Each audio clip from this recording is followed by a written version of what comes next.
किया है supreme court को, और जब जरूरत पड़े तो मैं हाई कोर्ट को भी घेरने का काम करूंगा, हाई कोर्ट को भी घेरने का काम करूंगा। लेकिन ये न्याय का फैसला है। मैं बिहार सरकार से भी आग्रह करूंगा कि ये डबल देना पड़ेगा। हमारे साथी आज अनशन कर रहे हैं, बिल्कुल ये अनशन जारी रहेगा जब तक कि आप जो पुराने जो पद्धति था चौकीदार और दफादार का बहाली को बहाल नहीं करते हैं। हम लोग तो देख रहे हैं सामने जितने भी हैं, कितने चौकीदार अमीर व्यक्ति होते हैं, जितने भी चौकीदारी व्यवस्था में है, दफादारी व्यवस्था में है, कहीं न कहीं जाति से हो, आर्थिक रूप से या जातीय रूप से कहीं न कहीं कमजोर वर्ग के लोग हैं, कहीं न कहीं बहुजन लोग हैं, और इनको जो है ये छोटी सी नौकरी से अपने समाज में एक न्याय का जो है दीपक चलता हुआ दिखाई पड़ता था, लेकिन आज नहीं है। एक किसान मैं कहना चाहता हूँ कि अगर किसी भाई बंधु का थाना में पुलिस वेरिफिकेशन आता है, पुलिस वेरिफिकेशन आता है, तो क्या आप ये समझ सकते हैं कि अगर हमारे समाज का नहीं हो, चौकीदार वफादार हमारे बीच से नहीं हो, सामाजिक न्याय वाले नहीं हो, तो क्या उनको इन्फॉर्मेशन मिल पाएगा सही समय में? नहीं मिलेगा। यही तो हमारी लड़ाई है। हमारी लड़ाई रोजगार की नहीं है, हमारी लड़ाई रोजी रोटी का है और पेट का है, और सबसे बड़ी हमारी लड़ाई पैसे का है। ये हमारी लड़ाई पैसे का है, और हम तो कहते हैं, खुले मन से कहते हैं कि पैसा की लड़ाई पे आपने बार किया है तो एक काम कीजिए कि मंदिरों में भी लोगों को आरक्षण दे दीजिए, वो भी पैसा की लड़ाई है। बहुत सारे ऐसे काम है जो पैसे की लड़ाई है, क्यों नहीं उसमें जो है रिजर्वेशन दे दिया जाता है? तो मैं इतना बात नहीं कहना चाहूंगा, ये लड़ाई सामाजिक न्याय की है, ये लड़ाई पैसे का है, ये लड़ाई हमारे जीवन का है, ये लड़ाई हमारे बच्चों का है, ये लड़ाई हमारे समाज का है। तो इस लड़ाई को हम लोग आगे बढ़ाएंगे, और किसी भी कीमत में इस लड़ाई को जीतना है। हम लोग जीतना जानते हैं, हारना नहीं जानते हैं। और फिर से मैं दोबारा कहना चाहता हूँ कि अगर आंदोलन करना पड़ा तो सरकार के खिलाफ, उच्चतम न्यायालय के खिलाफ, उच्च न्यायालय के खिलाफ भी आंदोलन करना पड़ेगा, तो हम लोग उसके लिए भी तैयार है। आप लोग तैयार है, हम लोग भी तैयार है, और सभी साथी, हमारे सभी यूथ साथी तैयार है। तो साथियों, डरना नहीं है, लड़ना है। और मैं आपको वादा करता हूँ कि ये शशिकांत पासवान आपके साथ है और कदम से कदम मिला के चलेगा। किसी भी तरह की जरूरत पड़ेगी, मैं आपके साथ हूँ, और आंदोलन के मैं साथ हूँ। और ये अनशन है तो हमारी ड्यूटी कॉलेजों में रहती है, लेकिन मैं वादा करता हूँ कि मैं कितने आंदोलन चलता है, दिन रात रहता है, मैं निरंतर आपके बीच आता रहूंगा और साथियों का मनोबल बढ़ाता रहूंगा। इसी के साथ मैं सभी को पुनः धन्यवाद, नमस्कार, जय भीम, जय भारत।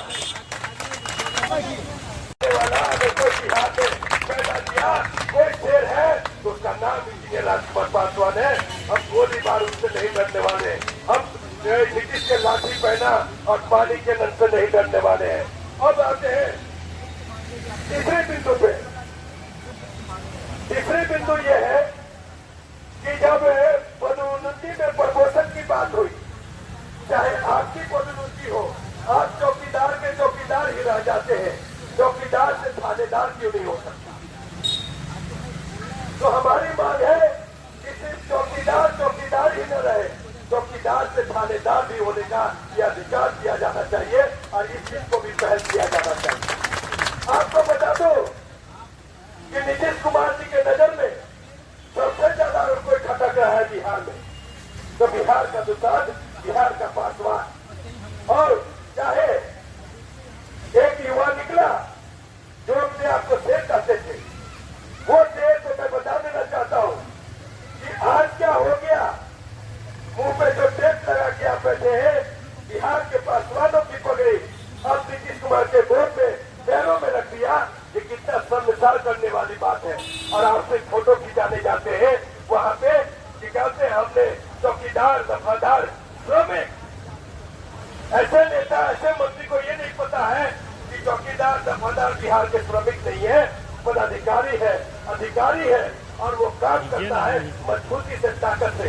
वो मंत्री है जो कहते हैं श्रमिक है।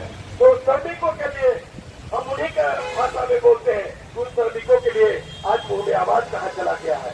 आज कल तक सड़कों पे रहते थे, दलित बेटी मारी जाती है, उसके लिए आप कहाँ छुट्टी क्यों है। तो ऐसे लोगों को मैं नाम नहीं लूंगा, नाम ले करके मैंने हीरो बना दिया। अब हीरो हम बनेंगे, अब समाज के लिए लड़ाई हम लड़ेंगे, अब हम सदन में हम जाएंगे और आप लोग मुझे आप भेजेंगे, आपकी ताकत भेजेंगे। आप लोग के ऊपर आपकी ताकत के ऊपर कोई भी एमपी एमएलए और मंत्री नहीं है जो अगर मुदालफे में है कि हम संघ से ऊपर है, जनता से ऊपर है और चौकीदार दफादार से ऊपर है, ये उनकी भूल है। पासवान वो ताकत है, फौलादी ताकत, जो 1857 की गदर हो, चाहे पानीपत की लड़ाई हो, चाहे मुगलों की लड़ाई हो, चाहे और भी लड़ाई हो, सभी लड़ाई को अंजाम दिया, आजादी की लड़ाई को भी अंजाम दिया है। और वो कब डर जाएगा? हाँ, डरता है क्या? कभी नहीं डरता। और हम तो उस धरती से आते हैं, वैशाली जिला से, जहाँ पे गणतंत्र लोकतंत्र की जननी है, महावीर की धरती है, गौतम बुद्ध की धरती है। वो धरती कभी डरा है क्या? और सभी को बारी बारी से पहचान दिया। तो अगर पहचान देते हैं तो पहचान को खत्म करने की भी ताकत रखते हैं, हैसियत रखते हैं, औकात रखते हैं। मित्रों, ये तीसरी आपको बिंदु बता दिए। चौथा, पदोन्नति में प्रमोशन। तो पदोन्नति में प्रमोशन नीतीश कुमार ने बहुत होशियारी से क्या किया कि चौकीदार दफादार को, चाहे सरकारी कर्मचारी को, या और भी विभाग के भाइयों को, ये उनको अच्छी तरह से पता है कि पासवानों की भागीदारी सबसे ज्यादा हो जाएगी, हिस्सेदारी सबसे ज्यादा हो जाएगी। इसलिए उसको कमजोर करो और कमजोर करो, उसको खत्म करो। मुझे लगता है कि जहाँ के रहने वाले हैं नीतीश कुमार जी, कहीं बचपन में मारपीट हुआ तो कहीं मार तो नहीं खा गए थे पासवानों से, जिससे वो बदला ले रहे हैं। अरे नीतीश कुमार जी, आपका हाथ जोड़ते हैं सभी। अगर एक पासवान ने गलती किया तो उसके लिए सब पासवान लोग, सब यादव भाई लोग दोषी नहीं हो सकता। सब लोग आपका दुश्मन नहीं है। आप लोग, आपके हम लोग बच्चे हैं। जैसा आपका निशान बेटा है, कल आपने केक काटा, बर्थडे मनाया, उस बर्थडे में आप घोषित करते, उस जन्मदिन में घोषित करते कि जो चौकीदार दफादार का जो मूल अधिकार है, उसी मूल अधिकार पे बहाली होगी और हम उस चीज को वापस लेते हैं। आपने वापस लिया नहीं, आप पूरे बिहार के दूसरा पासवानों को, चौकीदारों को अपना बेटा नहीं समझा। ये सरासर गलत है। आपको बता दूं कि बहुत होशियारी से सब चीज को काटा जा रहा है। कॉलिजन सिस्टम इनको नहीं दिखता, विकास मित्र नहीं दिखता, टोला सेवक नहीं दिखता, सिर्फ चौकीदारी दफादारी दिखती है। ये पासवान के साथ साथ और लोगों को अगर आपको कंपटीशन करना है, कल भी मैं ये बात कहा था, आज भी करके मैं नीतीश कुमार तक पहुंचाना चाहता हूँ। क्या आपको लगता है कि चौकीदार का बेटा चौकीदार होता है, एक ही घर को फायदा मिलता है?